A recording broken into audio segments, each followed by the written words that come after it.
Masih ingat Jeniati Rike? Camat yang viral mundur usai dipermalukan bupati? Nasibnya kini terungkap.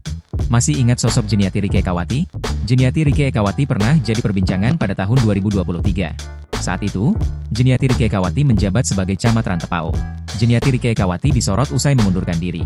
Dia memasukkan surat pengunduran diri ke Yohanes Basang, Rabu, 13 Desember 2023.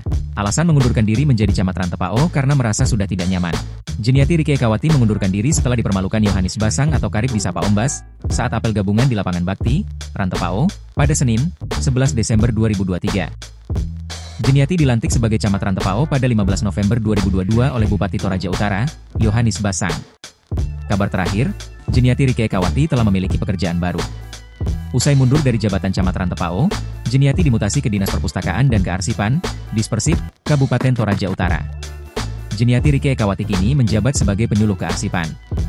Hal ini disampaikan Jeniati Rike Ekawati saat ditemui di kantor Dispersip Kabupaten Toraja Utara, Kelurahan Penanian, Kota Rantepao, Kabupaten Toraja Utara, Sulawesi Selatan, Sulsel, Jumat, 26 Juli 2024. Jeniati mengaku tugasnya sekarang tak beda jauh saat ia menjadi camat.